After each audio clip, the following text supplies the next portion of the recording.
told you, as I told folks, what we have done is we have come down from Chattanooga, skirted around the west side of the Chickamauga Battlefield unit of the National Military Park, and we have come on to the Battlefield Park from the southwest. And we have been over the last few moments as we have come on to the battlefield, as we have gone past the home of the young widow Eliza Glenn, where we paused. And then as we have driven up this Glen Kelly Road, we have been emulating the march of Thomas's men overnight on the night of September the 18th, in the early morning hours of September the 19th, to extend the Union left flank further to the north, to extend the Union left flank from Lee and Gordon's Mill. On the maps in this brochure, you should be able to find right down near the very bottom of the map the symbol for Lee and Gordon's Mill. Everybody find that? Okay. For those of you all who are challenged as I am and have to have your maps oriented with the ground, north, the top of the map, north is in that direction. And so for right now, you would want your map oriented something like that. So if you want to orient it with the ground. What we have done, we came on to the Battlefield Park on Wilder Road. We paused by the Wilder Brigade Monument, tour stop number 6. And now we have driven up the green line, Glen Kelly Road, from the Wilder Brigade Monument, past tour stop number 7, and we are up here at the base of Snodgrass Hill. Snodgrass Hill is just right over here through the trees. And where you see the green line that goes up on the Snodgrass Hill and tour stop number 8, we are going to walk on that black dashed line, which is the extension of the road that connects to the Kelly Farm. And through the trees here, you can see the light area of the large fields of the Kelly Farm. We're going to walk out to them in just a moment. Now, Thomas's men, Barrett's division leading, followed by Brannan, they have marched up from south of the city of Chickamauga, Crawfish Springs, and they marched northward on a road that becomes known as the Dry Valley Road.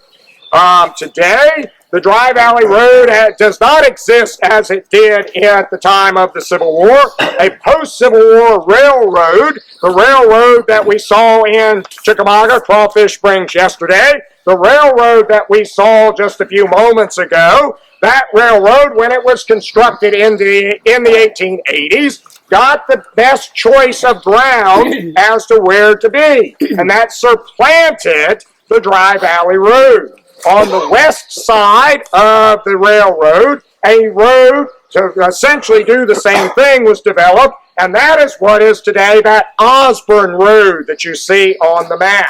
And so today, Osborne Road would be the closest thing to the route that Baird and Brannan would have been following. And in fact, for a time, the National Military Park even owned Osborne Road.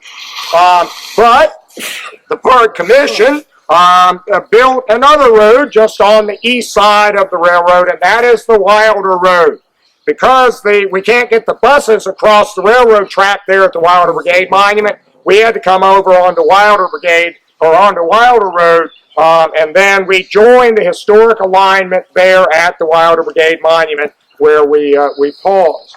And so now, imagine having started a march essentially at dark the evening before, after you had already been in bivouac, thinking that you were going to have a comfortable evening, knowing that the last few nights have been getting a little bit cool, you probably had begun to make preparations to ensure that you had enough warmth overnight. And now all of a sudden, the orders on the evening of September the 18th are to form up and prepare to march.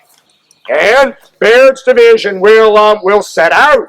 This is one of those marches the infantry, as it turns out, hates, because you're going to march half a mile and stand for 30 minutes. You're going to march 2 steps and stand for another 30 minutes. You're going to march a mile and stand for an hour. Why do you have this start-stop nature of the march? Because you were marching across the rear of the army. And what do you encounter on the roads along the way? Other troops, wagons, artillery, trains, the other units. The route has not been cleared, and it takes you all night long to march this distance, sometimes standing for a few minutes, few steps, then standing a while longer. And since it is getting cold, in fact, it gets cold enough overnight to frost. Someone or several people decide that since it's dark and you're having difficulty seeing, and it is cold, that maybe it would be appropriate to set fire to the fences along the roads to provide some warmth and light. And now you're marching along on the dry, dusty roads, driving all that dust into the air, and now you're standing there and there's all the smoke from the burning fences on the side of the road. How miserable was that night? If your route took you past Crawfish Springs, you were allowed a halt to do what? Fill your canteen. And as it turns out, for many of these soldiers, it is the last water they are going to see, even for 1, 2, or 3 days, or maybe even forever. And now, just as dawn begins to break on September the 19th, as the frost begins to appear on the fields, your column comes marching up this road that we have just driven, and right here, you are going to turn and veer towards the Lafayette Road itself. And that's what we are now going to do. A short distance, and we've had to halt. There's an obstruction in the road. Augustine. But the real reason I stop here is to talk a moment about the landscape. One of the most common questions from people here at the battlefield, visiting and studying it today, is does the battlefield look like it did at the time of the Civil War? And there are two answers to that, both somewhat and no. The somewhat comes from the fact that in general, the pattern of fields and forest is close to what it was at the time of the battle. I.e., that where you see woods, there were woods at the time of the battle. And where you see a field, like what we're approaching, there was a field at the time of the battle. Now, there are some examples where that is not true. In fact, we've already seen one of them. Where? Yesterday at the Alexander Farm. That big field has entirely grown up down there. And we need to hear the sounds of chainsaws and wood chippers making a field down there once again. So in general, the pattern of fields and forests is about the way it was at the time of the battle. In some cases, the fields are a little too large or a little too small. Sometimes they need to be shaped up just a little bit. The big difference, though, between the landscape of 1863 and the landscape of today is the nature of the forest.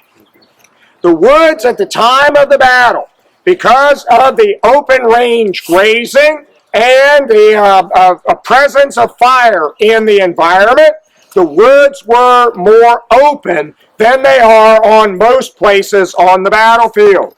If you have visited here in the past, you have probably seen, and as even still today, most of the battlefield where you cannot see over 20 or 40 yards down into the woods. At the time of the battle, however, you could see 150 to 200 yards out into the woods. Why was that?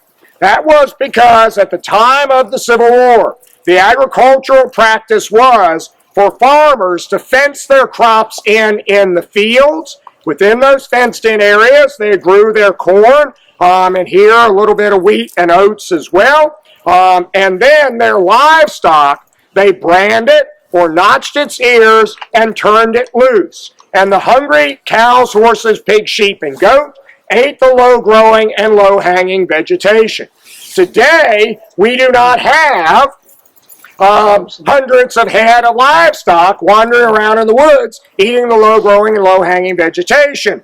And so the woods in most places are more dense today than they were at the time of the battle.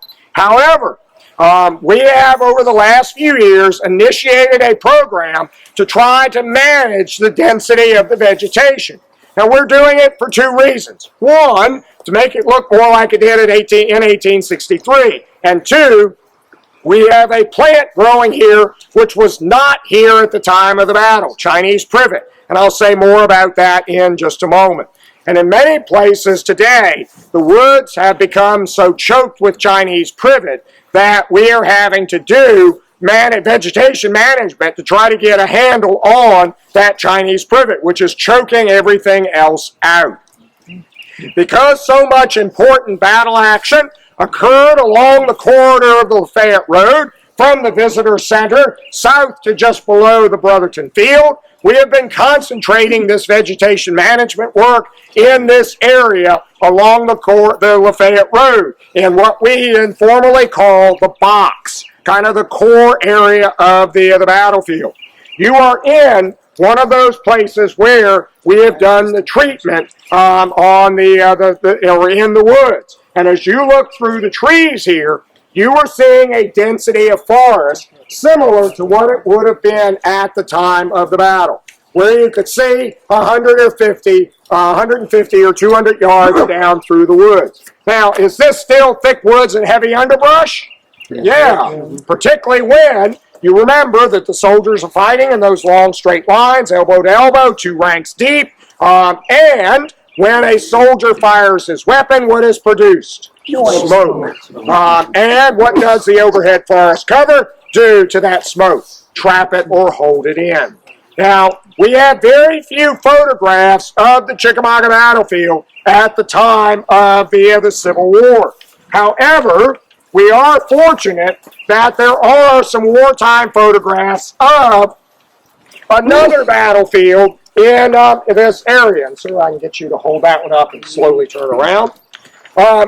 These two pictures are from the Resaca battlefield, off to the southeast of us, about 45 miles. These pictures are taken in 1866 by George Bernard, and they show some of the critical features of the battlefield.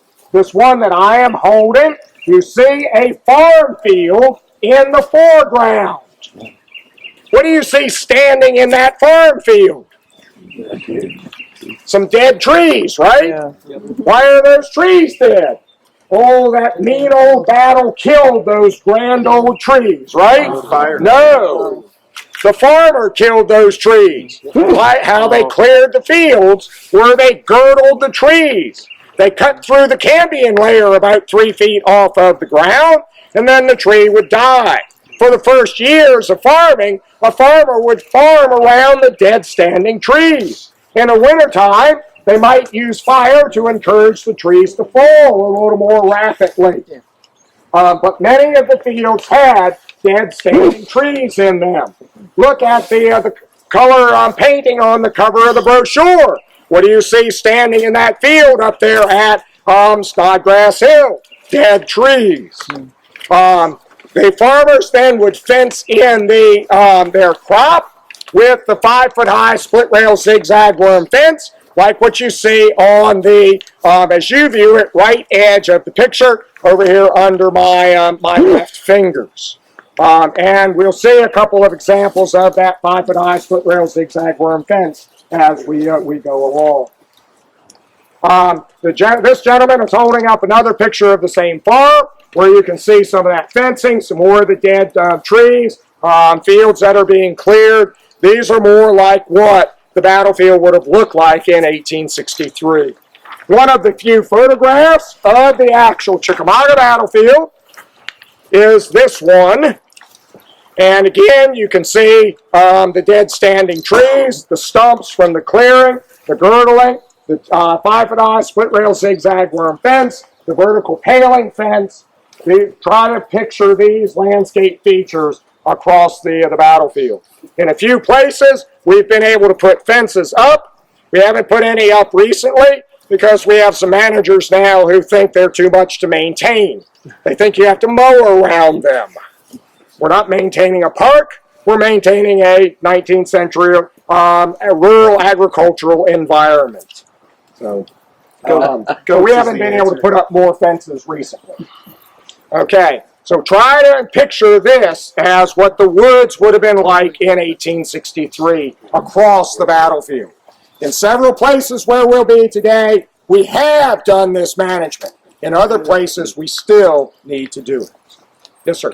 Goats is your answer. Well, a big herd of goats and kind of take them from place to place, and they'll clean it out. Yeah, goats would work, and goats are being used to several places in Chattanooga for vegetation management. However, goats are extremely hard to keep in one place unless you have a very elaborate fence. Or what I find is a better way to control the goat movement, and that is for the individual goat, you find out what is just the perfect weight that goat can or cannot pull, and you put him on a leash with that weight behind him, kind of a ball and chain thing. What do you think it's a goat's the SPCA and PETA think about that idea? You can just see the photograph. They're doing with dogs. Yeah, Within 60 acres of property, although the property is owned by one Kelly brother and actually lived on by another. The Kellys had improved their socioeconomic status before the war, and they had built another house between the cabin and the road. But as a result of Mr. Kelly's, or the battle here, and Mr. Kelly's unionism, soon after the battle, the Kelly farm looked like this. The main house was burned shortly after the battle, probably because Mr. Kelly was a Union sympathizer. Even though this picture shows the land or the farmstead after the battle, you can still see some of those key landscape features: the field, the dead trees, and of course some of the outbuildings of the farmstead. Mr. Kelly did not just make a living by farming, he also repaired wagons along the Lafayette Road, that traveled along the Lafayette Road, and in his barn on the other side of the road was his wagon repair shop. This painting was done by Thomas Buchanan Reed, a prominent mid-19th century artist who visited the battlefield here in early 1864, and they did two paintings, this one and one of the graves of men of 36th Ohio on the battlefield. You can see both of the originals of these in the visitor center whenever we make our stop there in a little bit. Now, Baird's men and Brannan's men arrive here at what they come to call the Kelly Crossroads, or the Kelly Farm, and they're just at dawn on the morning of September the 19th. Baird's division, when they march out of the woods out here onto the Lafayette Road, is initially deployed with 2 brigades facing to the south and 1 brigade facing to the east. Because, as you look at your map here, what had happened on the day before is that at Reed's Bridge, Bushrod Johnson and John Bell Hood's troops had crossed, and they had then turned south on Jaysville Road towards the Alexander Farm, and then moved on to the Alexander Vineyard Road, and were stopped by Wilder just short of the Lafayette Road. And the Federals are aware of that, and so when Baird marches on to the battlefield park and arrives at the Kelly Farm, he is worried about the Confederates who have crossed out at the creek the day before and have now moved down here. And so when he first arrives here, he orients himself facing mostly off to the south and southeast. Brannan's division arrives a few minutes later, and Brannan's division deploys, extending the line to the north and facing off to the east. And by this nighttime march, These troops have now extended the Union left flank about 3 miles further to the north, and that space between Rosecrans' main body and the city of Chattanooga has now been closed by that amount. What did Braxton Bragg not anticipate that Rosecrans would do overnight? That very thing. That morning on September the 19th, Braxton Bragg has arrived on the battlefield and is down along the Alexander Vineyard Road, riding amongst Shot Pouch Walker's troops and Hood's troops and Buckner's troops. And he communicates to Hood and Johnson and Buckner and Stewart and Preston and Walker that you are to hold yourself in readiness to resume the movement of the day before and attack the Union left flank at Lee and Gordon's Mill. But by dawn on the 19th of September, where is the Union left flank in actuality? Right here where we are now at the Kelly Field or the Kelly Crossroads. Bragg did not anticipate Rosecrans' overnight movement of Thomas's troops. But Bragg is never able to issue that order to resume the attack or the movement of the day before, because as George Thomas arrived himself here on the Kelly farm, he sees coming from the north the brigade staff of Dan McCook. Dan McCook commands one brigade of the Reserve Corps. The day before, McCook's brigade and Mitchell's brigade from Granger had been sent down from up at Rossville Gap to reinforce Minty out at Reed's Bridge. But they did not arrive until after Minty had gone to the rear, back down towards Lee and Gordon's Mill. But McCook and Mitchell spent a night out near Reed's Bridge and Jay Steam Sawmill, and in the process, they had rounded up a few stragglers of Bushrod Johnson's column. And from that, they get the impression that somewhere right near Jay's Mill and Reed's Bridge is a Confederate brigade. And in the early morning hours of the 19th, Dan McCook sent one of his attached regiments, the 69th Ohio, to Reed's Bridge itself to burn the bridge. The 69th Ohio quickly gathered up some combustible materials, piled them up on the bridge, and set fire to them. But they did not wait around to see that the fire took. With some Confederates in the area, they quickly disappeared from the Reed's Bridge area, and the 69th Ohio went back to Dan McCook and said, "We have burned the bridge." And Dan McCook believed that that indeed had happened. And so when McCook is marching Mitchell's brigade and his own brigade back towards Rossville, he comes out to the Lafayette Road, and he learns that Thomas is arriving here. And McCook rode down here to the Kelly Field and rode to George Thomas and said, "General Thomas, there's a Confederate brigade about 2 miles to the east of us, out near a small steam sawmill and a bridge over the creek, which I have burned. That brigade is trapped with the creek behind them." And Thomas, knowing that Rosecrans over the last couple of days has wanted to get back on the offensive, George Thomas says, "I'm going to try to capture that lone brigade." And George Thomas quickly summons John Brannan and says to Brannan, "Take your 3 brigades and march out to the east and capture this Confederate brigade out near Reed's Bridge that Dan McCook has just reported to us."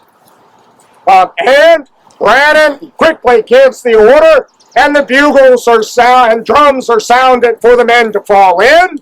There is a great deal of grumbling and disgust amongst the men, because they had been told after arriving just a few minutes ago that they would have an opportunity to rest after their all-night march.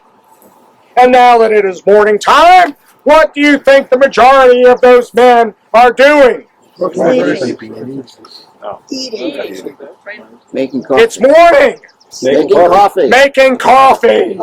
Making the staff of life. They're making that pot of coffee. And now all of a sudden, the bugles and drums sound, fall in. There are many men who were upset. Some of the soldiers tried to carry their partially boiled cup of coffee along with them. But Brannan's division falls in, and his 3 brigades, Huxton's large brigade of 5 regiments, 2,300 men, forms up here in the north end of the Kelly Field and advances eastward into the woods towards Chickamauga Creek. Vanderveer's brigade marches up the Lafayette Road just a short distance to the area of the McDonald Farm where the visitor center is, and then turn east on the Reeds Bridge Road. John Connell's brigade falls in behind, and those 3 brigades march out to try to capture one lone Confederate brigade. Questions or observations? Okay? What we're going to do now is emulate the move. Oh, let's see. Ed, you have anything you want to add? I'm going to add the guy out there who there's going to be covering the area is a guy that is not afraid of Union infantry. He's not a Jeb Stuart. He is not a Joe Wheeler. He's a man that believes war is fighting and war means killing. And he is going to be the man they're going to find out there. Nathan Bedford Forrest is a small brigade commanded by Davidson. And Forrest is going to also be familiar with where various people are. He's going to be very familiar where John William Henry Talbot Walker is, with his reserve corps, which is crossed at Alexander's Bridge. And he is, and Walker is preparing to move inland from Alexander's Bridge, on the Alexander's Bridge Road, which is going to tie in to the Lafayette Road just north of us here, where you see the Kentucky Monument. And Forrest is going to tell him, I need some help, and he will get some help. First from in 2 successive brigades to going up to help. First going up to help Davidson will be DeBrell's brigade. DeBrell's brigade is Forrest's old brigade before DeBrell goes in to go to help Davidson, and he'll be joined by Claudius Wilson's brigade, which has come here all the way from Middle Mississippi as a member of Walker's command. So that means that Cruxton et al., particularly Vanderveer et al., will soon find themselves engaged with 2 Confederate cavalry brigades. And Forrest are really mechanized infantry. It's all BS comparing to the cavalry. He is mechanized infantry. He uses their horses and mules to get there, and they don't do any cavalry charges. They fight as infantry. And they're going to get an engagement started. Then they're going to get another infantry brigade drawn in. Matthew Hector's going to get drawn in, and pretty quick, Brannan's people are going to be shut, and more Cruxton is going to find himself into real problems, and they're going to ask for Baird's help, and Baird's going down there, and Baird is not going to have a happy time when he goes down there. Their battle is now beginning on the Confederate right or the Union left, and the battle will move as Bragg is going to lose control of the situation. It's going to move from north to south. Started near Jay's Mill, then into Winfrey Field, and on southward there as each side commits more people. All right, how we're going to go is we're going to safely recross the road and board the buses. We're going to go up and go out east on the Reeds Bridge Road. We will be emulating Vanderveer's brigade as they move out. But Vanderveer does not go as far east as we are going to. And we're going to go out to Jay's Mill, which you see in the northeast corner of the Battlefield Park there. Okay, along the banks of the creek. That's about half a mile from us in that direction. And we are in the area of Jay's Steam Sawmill. Right down here at the road intersection, you can see the cut limestone block culvert there. At the time of the Civil War, there was a small spring there. There still is today. It only barely flows anymore. But that small spring fed or provided the water for the boiler of the portable steam sawmill that was located there. This field was being cut and cleared to create a new farm field. Today, this field is only about 1/3 the size that it should be. Where we are standing right now should be part of the field. These trees need to be cut. Just right over here, about 75 yards through the woods, you can see that the vegetation on the forest floor gets a little thicker over there. That's actually where the wood edge was at the time. And this L-shaped field, because there was a projection that it stuck out in that direction, was surrounded by a 5-foot-high split-rail zigzag worm fence, similar to the one we drove by as we turned off of the Lafayette Road. Most of the field had not yet been cultivated. Only a little part of it down here had been actually brought under cultivation. Much of this area was still had stumps and head-high brush in it from where the trees had recently been cut. Well, that morning, Dan McCook's brigade withdraws westward along the Reeds Bridge Road, but because water is so short, men of Dan McCook's brigade had found the small spring there, and a few of Cook's men are straggling, filling their canteen. When, all of a sudden, a little after 7 p.m., Union skirmishers advance out of the woods there to the west of us and advance into the head-high brush and stumps of this field. And they are pushing tentatively off in that direction, feeling for what?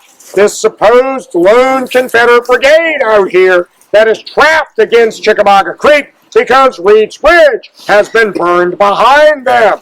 The skirmishers advance across the field and start into the woods on the other side.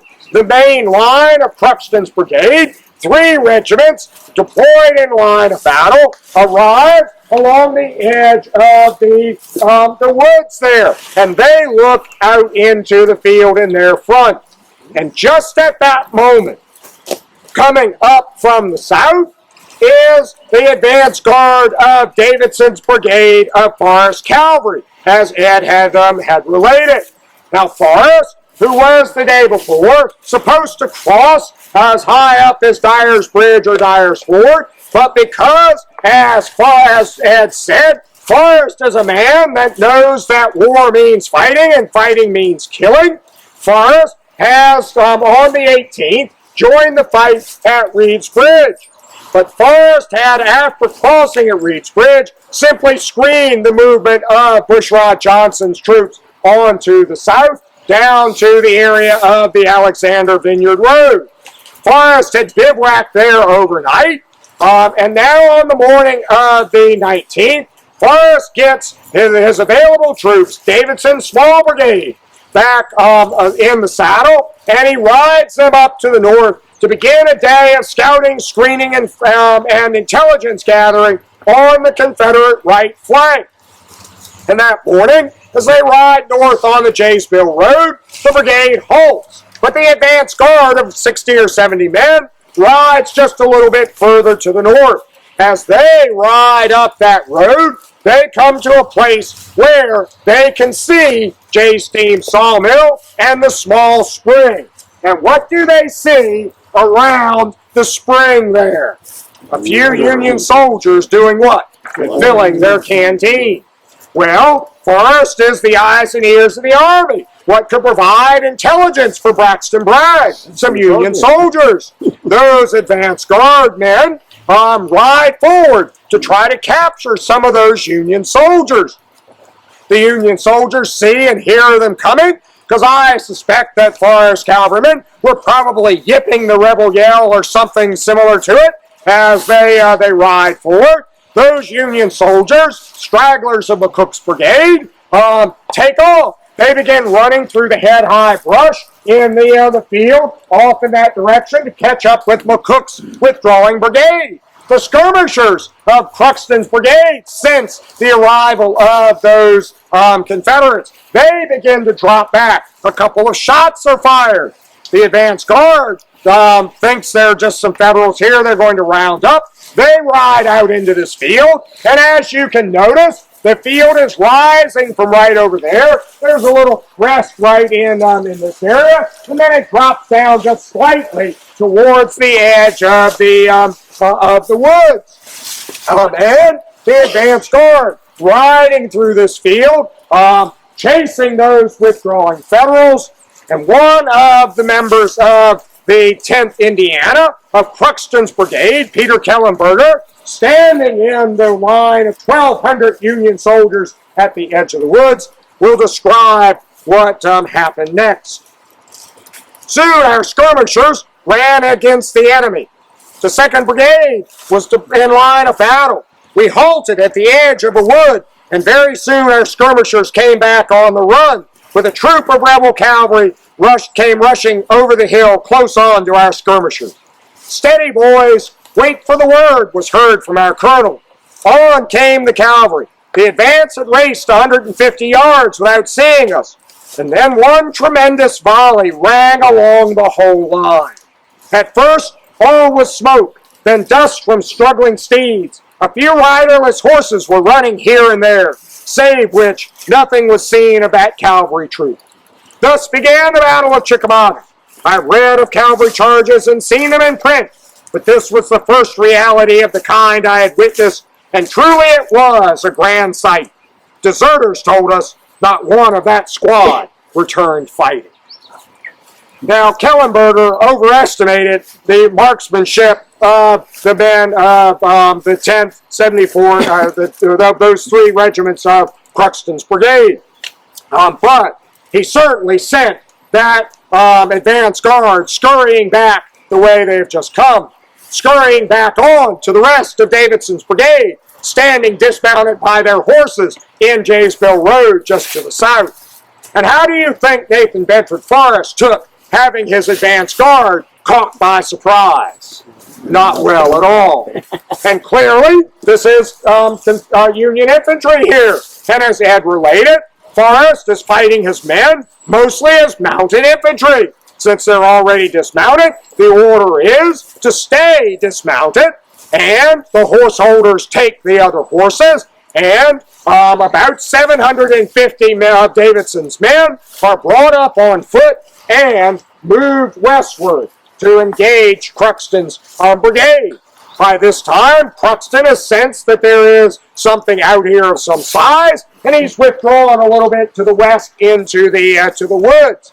And what becomes the history book's Battle of Chickamauga begins here and in the woods just to the west of us, a little after 7 a.m., as this fight between Forrest dismounted cavalrymen and Cruxton's brigade of Brannan's division.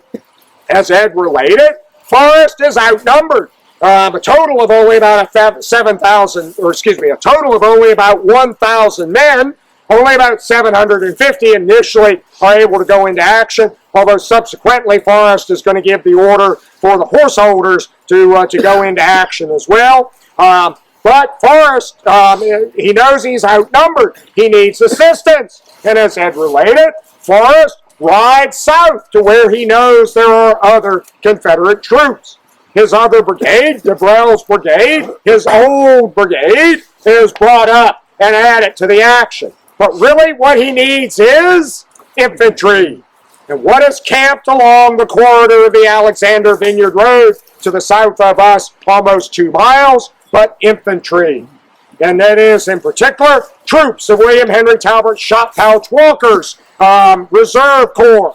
And Forrest rides up to Walker and Bragg and says, "Generals, I have encountered Union infantry more than 2 miles to the north of where we are right now." Now, what should this be telling Braxton Bragg? Is the Union Army further north than what Bragg had thought it would be? Yes. But Forrest doesn't know the extent of the force that he has encountered, and Forrest is first given 1 brigade, Claudius Wilson's brigade of Georgians, seasoned with a few Louisianans, and they are marched up from the south towards the sound of the guns, now erupting in the woods just to the west of where we are. Wilson's brigade will be deployed in line of battle on the Youngblood farm to the south of us, and will advance, moving just a little bit west of north, and they're going to come in on the flank of Cruxton's brigade in the woods. In a few minutes, when we leave here, we're going to turn onto the Brotherton Road, which you see running off to the west-southwest there. And as we approach a place that is labeled Bragg's headquarters for Bragg's headquarters on the final day of the battle, you will see some Georgia monuments on either side of the road, representing Wilson's brigade coming up from the south. Wilson will join the fight, but Wilson's small brigade of a little less than 1,300 men does not even up the odds in this engagement. More Confederates are needed, more Confederate infantry.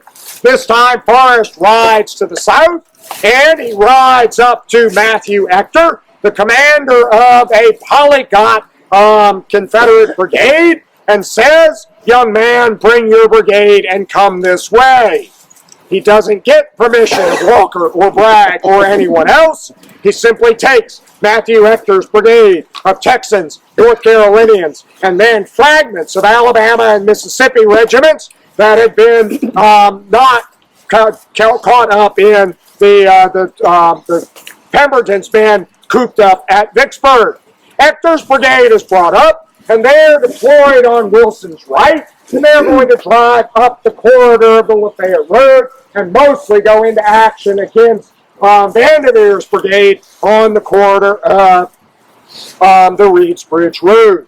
But even that still leaves the Confederates outnumbered, and soon Walker will bring his other division up from the south, Liddell's division of 2 brigades, Govan's Arkansans, and Walthall's Mississippians, the men who had seen that fight at Alexander's Bridge the day before, and they will start north to join this fight. But by 9 o'clock, 9:30, what is going on here in the woods just to the west of where we are right now? A fight involving a full division of Union troops, and now more than a division of Confederates. A small Confederate infantry division and 2 brigades of Confederate cavalry. Now, Forrest will be personally involved in this fight, trying to support Davidson as best he can. Here's Gustav Huald, the commander of one of Forrest's artillery batteries. The cast iron tablet right back here is to Huald's battery. Huald's battery is one of the more unique artillery batteries on the battlefield. It consists of 2 12-pound mountain howitzers and 2 uniquely designed Confederate mountain rifles. Little small guns designed to either be pulled behind 1 or 2 animals or taken apart and carried in pieces on the backs of several animals. So Huald brings his battery up and attempts to participate in this fight. But in the surging back and forth in this area, Huald winds up in the midst of the engagement. And all of a sudden, Huald's men look up, and who do they see striding amongst them in his white linen duster? Nathan Bedford Forrest himself. Forrest will actually help extract Huald's battery when it is in trouble for just a little bit on this ground. Huald's position here once was marked by 2 12-pound mountain howitzers, but after one of them was stolen, and one of the two that was in the Brotherton field marking Wilder's mountain howitzer detachment position was stolen, the National Military Park many years ago moved the other two onto the front porch of the visitor center. We've got one of them back. It was returned. We just found it lying on the side of the road. But today, Huald's position is not as fully marked. So I've suggested several times to Sons of Confederate Veterans groups that an appropriate heritage project would be to raise some money for some reproduction mountain howitzers to put in this position. So we actually have the carriages. All we need is the tubes. $3,000. But this is where the history books Battle of Chickamauga begins. Then the only thing I can add is the Confederates are now doing well. They outnumber them. They outnumber Brannan's Brannan's division. And Brannan is getting into deep doo-doo. So Brannan has to have help. Now remember, when we made our first stop at the Kelly cabin, the Baird arrived first. And Baird had deployed with 2 brigades facing south and 1 brigade facing east. But now Thomas is going to have to commit for Baird's brigade because Brannan's brigade is now losing, not doing well. So he's going to order Baird's brigade forward. And Baird's brigade is going to enter the fight. And for a while we'll find that we're going to go to Winfrey Field, or we're going to take the rest break. Well, let's see. I think we'll take the rest break and then we'll hit. Well, so when we come back, we'll be in Winfrey Field. Now, initially, the Federals will do good when Baird arrives, but the Confederates are going to up the ante. What you're getting up. Now, remember, if Bragg's plan was that all this time, since 6 a.m., his men are supposed to have the offensive, and they're supposed to be advancing southward, guiding on the Lafayette Road. But because of the night march, because of the action of McCook fighting Dan, the battle is beginning up here, not with the Confederate victorious march southward, moving in line of battle astride the Lafayette Road. It's beginning with the Confederates fighting trying to advance to the west. They have not been able to make their pivot to move south, and never they will today or tomorrow, because as we're going to find out the rest of the morning and the rest of the afternoon, as other Confederate units arrive, they're going to form generally on the Confederate position, either facing west or northwest, as they bring up successively the large division, the strongest one in the Army, led by somebody that all the men in this group would like to emulate: hard drinking, hard swearing, womanizing Ben Frank Cheatham. Was very popular with his men. And each of those divisions ever further south of the one previously engaged. And you're going to have to bring up somebody to take position on the Union right, because the Union right is going to be crushed in the fighting in Winfrey Field. That means that Baird's men will not see any more action till very late in the day. That means you better get another Union division up here fast. And they're going to send up Richard Johnson's division. And then they're going to have to send up Palmer's division. You're mixing in, when you bring up Baldwin, when you bring up Johnson's division, you're bringing up one of McCook's 20th Corps. When you bring up Palmer, you're bringing up one of the 21st Corps commanded by Crittenden. They're getting them mixed up. They're building up, and the fighting is moving generally south, more south and southwest rather than due south as they build up. Alrighty, well, let's expeditiously reboard the buses. We are along the Lafayette Road now, at the Brotherton Farm. On the park map, we are at what is identified as tour stop number 4 on the map. We are along the corridor of the Lafayette Road. The north is in that direction, and so if you are looking at the park map, you here you would want to orient the map like this. Up here, you all would be looking at it upside down. So Paul, turn yours upside down, or yeah, turn yourself around. Okay. Over here, you'd be looking at it correctly, and on this side, you'd be looking at it from west to east.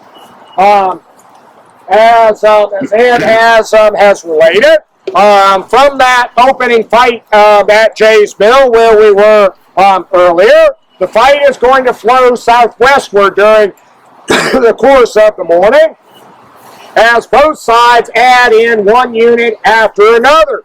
And since both sides are bringing troops up from the south, and in the limited visibility forested environment, the principal thing they have to guide on is the sound of the guns, where to each new unit commander does it sound like the guns are loudest at the moment as they come up from the south, directly in front of them. And so they wind up going into action on the south side of the unit that is previously engaged. For Union units, they are marching up from the south and then turning eastward to go into action. For Confederate units, they are marching up from the south and turning westward to go into action. But, Eric, let me get you to step forward here. I'm going to use you as an example. You are some Confederates and you're engaged fighting right now. And Nicole here, let me get you to join the fight. You're right in there too. As more Confederates come up from the south, they're going to join the fight down here. But is this helping Bragg any? No. As this battle line gets drawn out further and further to the south, is that doing anything to get Bragg in between the Union Army and Chattanooga? No. Where Bragg needs to be sending additional troops is up here to the north end of the line and trying to still turn the left flank, because there's still space between the main body of the Union Army and Chattanooga. Yes. But he needs to find that flank. Is that going to be easy in the limited visibility forested environment? No. And one of his problems is who's going to control this growing action up in this area. He sent his senior subordinate, Leonidas Polk, up to the right flank to try to control Walker's 2 divisions that are engaged up here, and Forrest, and one of Polk's own divisions that becomes engaged, Jonathan, Cheatham's division. This guy's a hard-drinking womanizing. And after the war, you're going to endorse Jack Daniels whiskey. Yeah. Now, since the Jack Daniels Corporation owns 100% of the product, of course, they're actually owned by some Belgian company right now, but anyways, it's down the chain. They say they own 100% of the product. Their historian once told me we can make up any story we want, and so he has Cheatham endorsing Jack Daniels whiskey during the war. Cheatham did indeed endorse whiskey during the war. Might not have been Jack Daniels, but Cheatham's division has gone into action, and Bragg has ordered Leonidas Polk to move up on his right flank and take control of the various divisions that are engaged up here. As the fight continues. Braxton Bragg, Jeffrey back here, at his headquarters at Bedford's Ford on Chickamauga Creek. Bragg is receiving reports about the action. Bragg is only 3 to 4 miles away from most of the action, but what can you see of it? In the woods? Nothing. And you are down on the creek. In fact, you're even on the other side of the creek. So take one step backwards, please. There you go. So for the couriers going to Bragg's headquarters, they have to splash across the creek, talk to Bragg, turn around, splash across the creek to get back to the battlefield. Well, as reports arrive at Bragg is learning that Walker supposedly is having some difficulty up on the right flank. Not far away from you, just to the west, on the top of a rise, is Butler's Corps, Stewart and Preston's divisions. And so Bragg, actually, I'm sorry, I'm going to reverse the order here for your Preston and your Stewart. Nope, you stay right where you are. There you go. Just going to change your names. Stewart and Preston's divisions. And as Bragg becomes convinced that they need help up on that flank, Braxton Bragg, bypassing Simon Bolivar Butler, not going through the Corps commander, Braxton Bragg sends an order directly to Alexander Peter Stewart. And Stewart relates this. Near noon, Major Pollock B. Lee, one of Bragg's trusted subordinates, brought me an order, direct from the commanding general, to move to the point where the firing had commenced, which is where? Somewhere off in that direction, which seemed to be a considerable distance to the right and somewhat to the rear of us. Now, is that enough information for a new division commander to commit his 3,600-man division with? No. And so, what does Stewart do? Before moving, I went to General Bragg himself, who was nearby, in order to get more specific directions. Now, listen to what this tells us about what Bragg knows of what's going on the battlefield. He informed me that Walker was engaged on the right, was much cut up, the enemy threatening to turn his flank, that General Polk was in command on that wing, and that I must be governed by circumstances. What do you know about what's happening on the battlefield? Not much.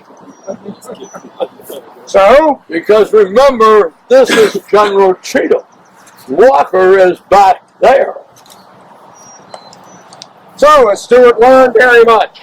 Is he likely to learn anything more? No. And so, Stewart says, moving by the right flank in the direction indicated, from half a mile to a mile, we arrived near a cornfield beyond which the heaviest fighting was heard.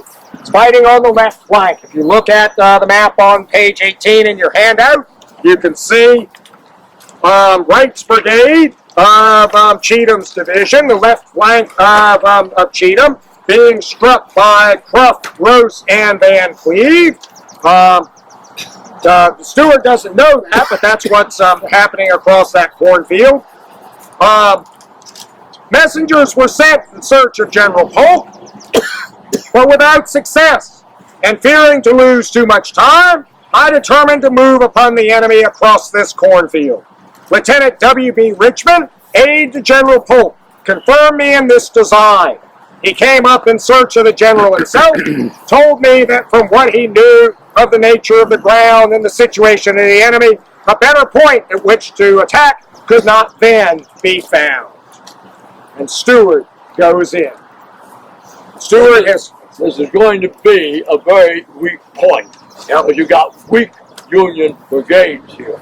And you're going to come forward by successive brigades. No more of this ship of 2 brigades in line and a brigade in support. So you're going to come up in 3 successive brigades. In this order, Clayton, John Calvin Brown, whose father has to believe in predestination, giving him that name, will be the 2nd brigade up. And then coming up last will be William Bate, who periodically has to use crutches from his Shiloh wound. In fact, he reminds you a lot of the guy in Lonesome Dove. He takes a pistol and tells the doctor, if you amputate my leg at Shiloh, I'm going to blow you into kingdom come. And the doctor's a smart man and doesn't.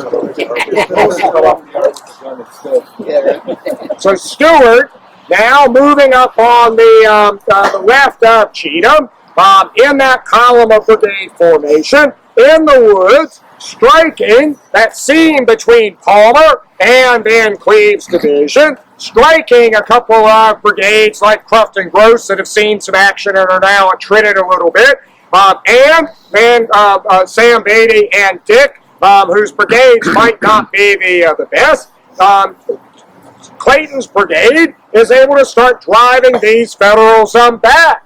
And as Clayton, a new formation, reaches its culminating point, they stop, and John Calvin Brown's brigade is passed through, and they continue the forward momentum. They drive the Federals back more to the north, northwest, and west, and as Brown runs out of momentum, they stop, and Bates' brigade is passed forward. They've relieved the pressure on Cheatham's left flank, and now Bates' brigade drives the Federals back. And as they continue to drive the Federals off to the north, northwest, and west, all of a sudden, Confederates, first of Bates' brigade, then joined by Clayton and some of Brown's men, are going to emerge from the woods right here just to our east and southeast. Stewart's division has been driving up from the southeast towards the northwest. And all of a sudden, that afternoon, after about 2 o'clock, Confederates begin to emerge from the woods there, cross the road, right here in this area, and as Clayton's men crossing the Lafayette Road, driving Van Cleve's troops back off the crest of this rise, back into the woods there. Bates' brigade, part of it, goes across the road here. The other part goes up to the Poe Field there. And then some of Brown's men will come across. And finally, in the afternoon, Confederates get astride what? The Lafayette Road. What did they want it to do over the last couple of days? Cut the Union Army off from Chattanooga. What's the main Union route back to Chattanooga? The Lafayette Road. And now, finally, Confederates are astride the Lafayette Road. Except where? South side. They're in the middle of the Union Army. Half the Union Army is now up there. Thomas with Brannan and Baird and Johnson and Palmer. The rest of the Union Army is down here. So is the Union Army being cut off from Chattanooga? Or potentially, are they penetrating the Union line? But there's a problem. Who else is attacking with you? Good answer. Yeah. And you are going through that scope of woods right there, and you're going into Dyer's Field and Tanyard. You have ripped a hole. If somebody was coming behind you or onto your flank at the time, you have ripped a hole in the Union line, and that would be probably more dangerous than the one that Longstreet will rip on this very same ground the next day. Except there's nobody with you. Clayton's brigade comes out into the Dyer Field. Negling's division arrives from the south. Some of Van Cleve's men will rally. Palmer's men will rally up here to the north. Joseph J. Reynolds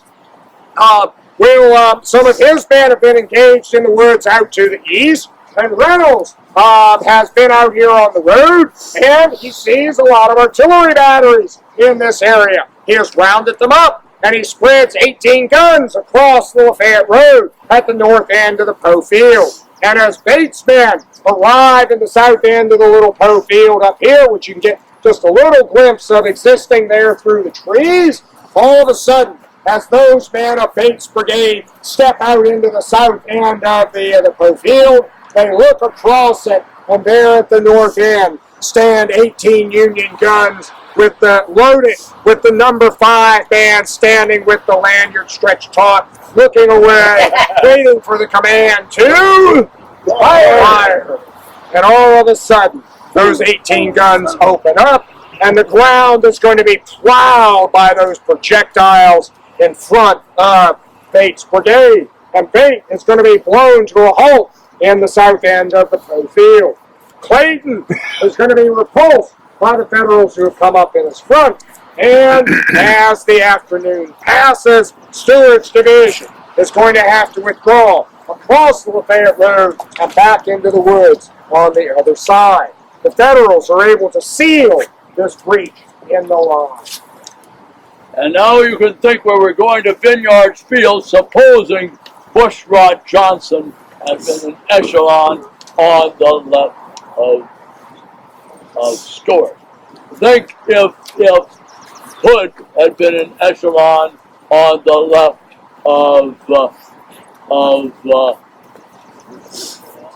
of Johnson, it might have been all she wrote. But it is not going to happen that way. Because the Confederates are piecemealing these various divisions into action. Stewart is going to close his report with a very damning statement. He says, "Once I left the presence of the commanding general, I saw no one on the battlefield higher than division command." What has he just said about his own corps commander and every other corps commander in the Army, and in particular about Leonidas Polk? Nothing at all that is good. Frustrated by how badly bloody his division is, he has been repulsed and sent back across the road. The Federals have sealed this potential breach. But the fight on the 19th is not over. There are more Confederates yet to be piecemealed into action, and that's what we're going to see at our final stop before lunch. So safely recross the Lafayette Road and reboard the buses.